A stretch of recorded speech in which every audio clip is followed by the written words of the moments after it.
परेछु म त आशा साहब तपाईको सेन्टर जेलमा चिल्लुम चम चुर्लुम च्वाम चाहिँ होइन, अहिले बाहिर लगाएर पानीमा चोबालिदिन्छु अनि देख्छ चुर्लुम च्वाम। आशा साहब तपाईँ घर चाहिँ कहाँ नि? बोल्नु भएन, रोल्पा रुकुमै रहेछ नि। अलि विकसित ठाउँ घरमा अब त यस्तो दुर्गममा जाइरहन किन हुनुहुन्थ्यो र? अहिले बोल्दै गर न। बोल्नु पर्छ क्या आशा साहब, मान्छे नबोलेर के गर्नु? एकछिन है आशा साहब, मेरो साथमा यी कौडा रहेछ, एक दुई चरण दाजुभाइ भिड्ने त। यो कौडा खेल्ने बानी लगाएपछि पनि तल लाएर हैरहने हुँदो रहेछ भने। चुप लाग साले। सर बाहिर मान्छेहरू भेट्न आउँछ। ल तपाईँ यहाँ ड्युटीमा बसिराख्नुहोस्, म हेरेर आउँछु। सर के पर्यो? त्यो माग्ने हाँडी फोहोरलाई त्यसै छुनामा राखेर हाम्रो पैसा उठ्ला छैन हजुर, त्यसलाई छुटाएर पैसा खोज्न पठाउनु पर्यो। आउनुहोस् भित्र आउनुहोस्। तिम्रै निम्ति हो नि प्यारी मिरमिरी झलैमा कौडा खेल्नाले परियो जेलैमा। तपाईहरु मध्ये एकजना मात्र आउनुहोस्।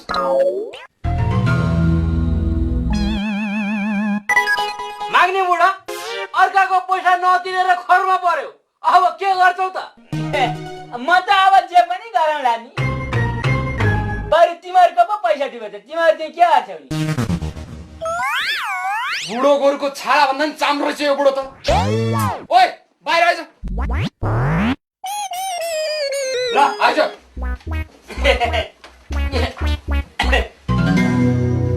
ल अब त है उहाँहरूको पैसा तिर्ने शर्तमा छोड्दैछु, तिरिनस् भने फेरि यहीँ ल्याएर झाकिन्छु।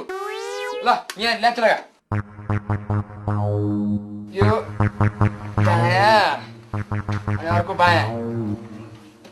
ल बायाँ पैसा तिर्छ छैन त? अब पैसा तिर्ने सम्भावना त त्यति छैन, अब जानलाई चाहिँ जाउँ न अहिले।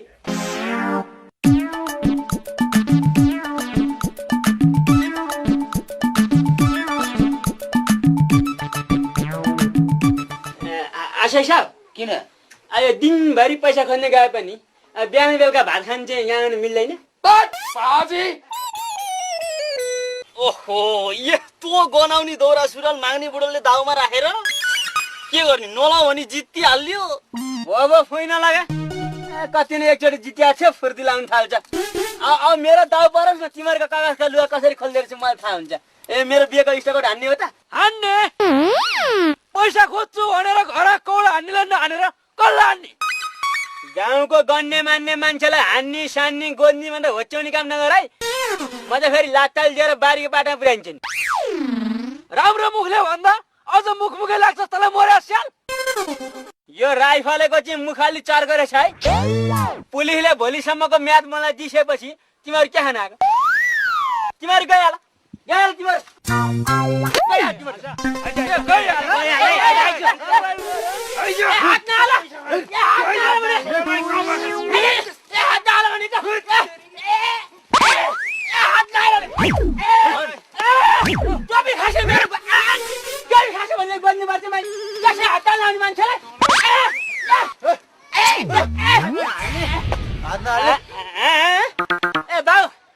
बाउले पनि एक चार हात हाल्नु नि तै।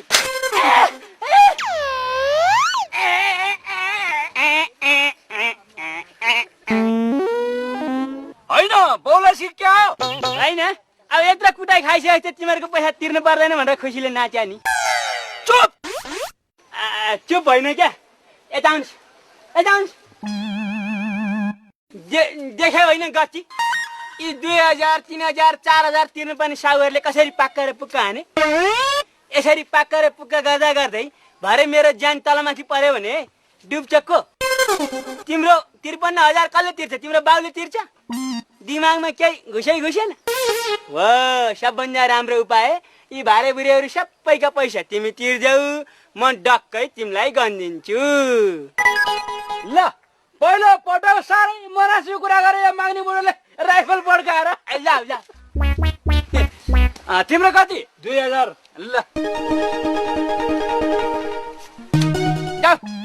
तिमीलाई भैँसी तिम्रो कति 1500 1500 ल भाग्दा साडी त्यसलाई तिम्रो कति मेरो 500 500